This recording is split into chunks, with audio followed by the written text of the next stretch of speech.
Ali, you're not going to believe you're hearing this from me, but Fulfilled by Amazon and Seller Fulfilled Prime, they just got a little bit more nuanced and a little bit more complex. I really think we need to talk about it. All right, I'm intrigued. Let's go.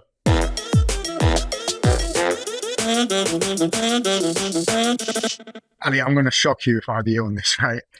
I don't think FBA is necessarily the best way to fulfill with Amazon anymore.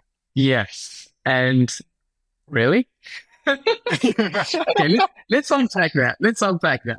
I mean, I know where you're going to go with this. I get it.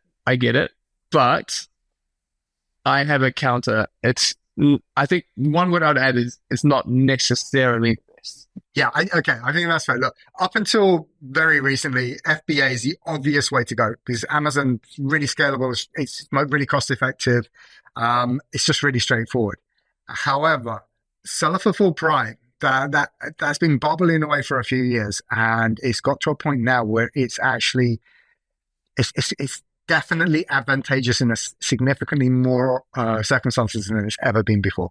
Yes, we should take a step back though. We should explain two little things and why that's happening before we can hash that out.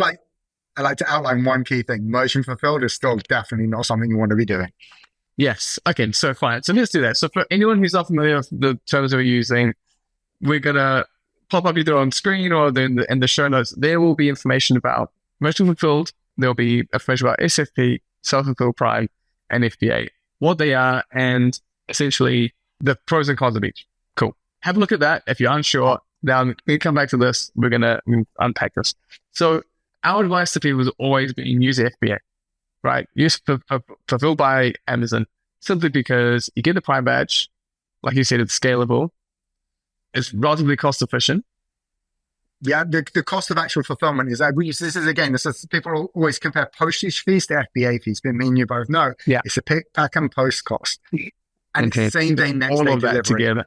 Fully tracked. Take all of those elements and then look at your postage fees and your pick, pack, and post. It's significantly more cost effective in most scenarios. It's very hard. Amazon's just got the scale, right? So you might as well leverage that scale. Exactly. And one other element, if you're in the EU, you got pan-EU in there as well. There's a whole lot of little elements that come out with it, right? And most important, so you're just going to point out conversion rate. That's an aspect that really has to be discussed. Yes, I'm really glad you brought that up because that was the critical difference, right? It was all about the delivery promise that was given to people same day or next day through FBA. And SFP, being SFP, never always had the same delivery promise. Yeah, often 2 to 3 days, right? Yeah, many of the same benefits, not all of them, and that's on the sheet. But the key difference was the delivery promise. And so you would always be disadvantaged. You still have the Prime badge, but you disadvantaged because the longer delivery promise, and so lower conversion rates, fixed probability, whole lot of other elements to go with it. But something changed. Do you want to go through that? You want to explain that? In essence, I mean, Amazon's significant, or appears to be significantly more convinced and confident in the delivery promise of its SFP delivery services, which tend to be primarily Royal Mail 24-hour tracked and DPD next day delivery, which means you get the delivery promise. You get that one-day delivery promise when you're using SFP, which is the bit that's really been holding Seller Fulfilled Prime back up until now. But Amazon was kind of essentially almost forced to not bias or not discriminate against SFP. Yeah, and this happened in Europe, right? And said not. That's one for the man.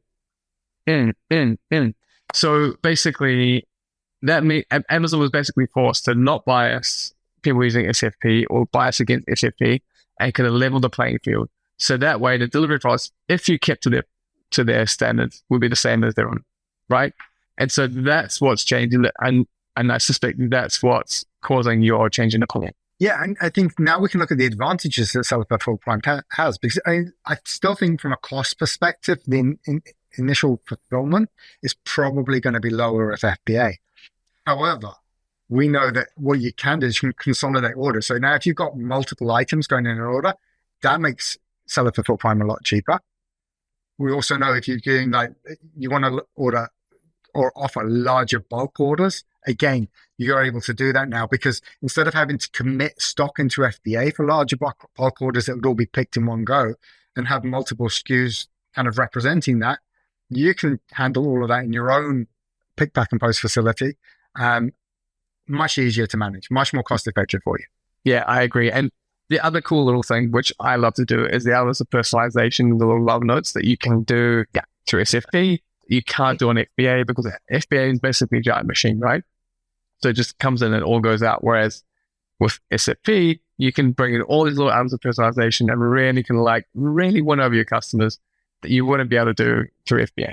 I think for me, that's the winning point on it. Yes, there's the commercials, and I think the fact that it's going to be cheaper for multiple items going out gives you more flexibility, but also this point. And of course, that one really important point, you've only got one stock file to manage, right? You don't have to split your stock. Yeah, absolutely.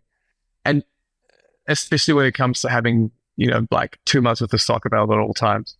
Though my one counter to this is essentially SFP's really high standards. You got 6 days a week delivery, 4 p.m. And if you're a Royal Mail person or courier, whoever it is, arrives early or doesn't show up, because that happens, that's the real world. It's very, it can affect you quite badly, right? So but I think it's going to be a challenge. Yeah, because Amazon really polices these metrics, right? So they could literally cut you off. And if this happens at a prime time, peak season, that could be really serious problem. Ouch. Yeah, that could really hurt. So I think, okay, so fine. So going back to your point, which is FBA is no longer the reigning champion. Agreed. And I think it's going to come down to, it's not necessarily, right? So it depends on what's going on.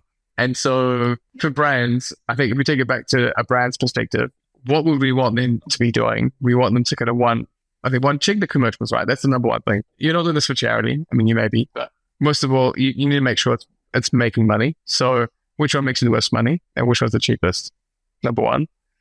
And then to what extent is that flexibility, the personalization element important to you? Give that a weighting and then use that to help make a decision. Yeah, absolutely. I think all of those, and to be honest with you, I think if I got multiple channels, in particular a D2C website, that's probably what's going to really influence me. I don't think I'm going to want to create the infrastructure required to do all of this fulfillment myself, especially with the fact that you've probably got peak seasons where you have to scale up for it, which is really challenging to do.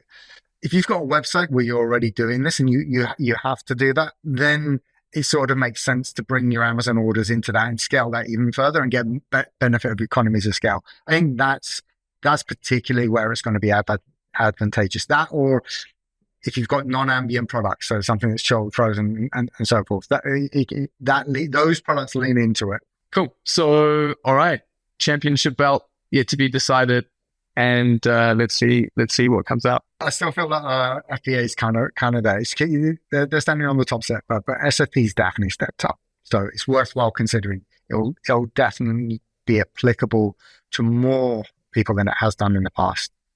But I still feel FBA is most people's first one. Well, okay, so FBA is your champ, but there's a new challenger in the ring. Watch out! I'm overplaying this UFC this analogy. Sorry, but yeah, okay, cool. Let's try for that. Keep it simple. Well, love everyone. Well, no.